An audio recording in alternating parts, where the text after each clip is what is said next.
महाभारत।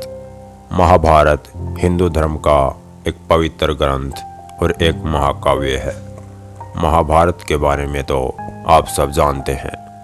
महाभारत के युद्ध में जहां कौरवों की हार हुई और पांडवों की विजय, युद्ध समाप्त होने पर सभी कौरव मारे जाते हैं। महाभारत युद्ध में कौरव अधर्म के साथ और पांडव धर्म के साथ, लेकिन फिर भी मृत्यु के बाद कौरवों के बड़े भाई दुर्योधन को स्वर्ग में स्थान मिला और धर्म के मार्ग पर चलने वाले पांडवों को नरक में स्थान मिला। ऐसा क्यों हुआ, चलिए हम बताते हैं। जब महाभारत युद्ध समाप्त हुआ तो दुर्योधन की मृत्यु हो गई और पांडव अपने राज्य पर राज करके धर्म की स्थापना करते हैं।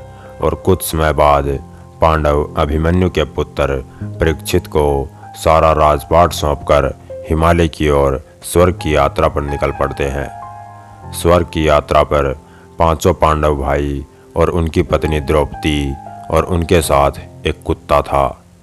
स्वर्ग की यात्रा पर चलते चलते सबसे पहले द्रौपदी और उसके बाद युधिष्ठिर को छोड़कर चारों पांडव भाई गिरते गए और यात्रा पूरी होने से पहले ही रास्ते में ही उनकी मृत्यु हो जाती है। और अंत में युधिष्ठिर और उनके साथ एक कुत्ता जिंदा ही स्वर्ग में पहुंच जाते हैं। स्वर्ग में पहुंचते ही युधिष्ठिर अपने भाइयों और सभी सगे संबंधियों को ढूंढने लगता है। ढूंढते ढूंढते युधिष्ठिर दुर्योधन को स्वर्ग में देखकर आश्चर्यचकित रह जाता है। युधिष्ठिर चलते चलते नरक की ओर चला जाता है और नरक में युधिष्ठिर को अपने चारों भाई दिखाई देते हैं और युधिष्ठिर भी नरक में पहुंच जाता है। तभी सभी पांडव धर्मराज से पूछते हैं कि ये कैसा न्याय है, हमने हमेशा धर्म का साथ दिया है, फिर भी हमें नरक और अधर्मी दुर्योधन को स्वर्ग क्यों।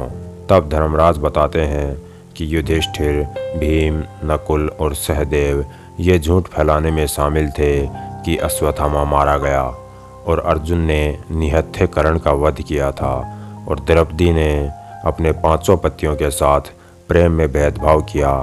द्रौपदी चार पांडवों की अपेक्षा अर्जुन से अधिक प्रेम करती थी।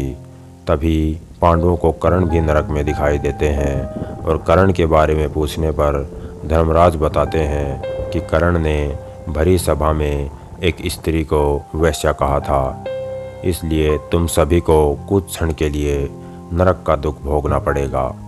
दुर्योधन की स्वर्ग प्राप्ति के बारे में पूछने पर धर्मराज बताते हैं कि दुर्योधन को बचपन से ही संस्कारों की शिक्षा नहीं मिली, लेकिन दुर्योधन अपने पूरे जीवन काल में अपने उद्देश्य की प्राप्ति के लिए संघर्ष करता रहा।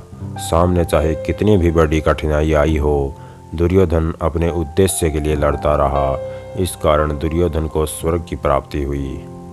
तभी कर्ण समेत सभी 6 पांडव भाइयों को स्वर्ग में स्थान दे दिया जाता है। दोस्तों, हिंदू धर्म से संबंधित और भी वीडियोस देखने के लिए इस चैनल को सब्सक्राइब ज़रूर करें। धन्यवाद।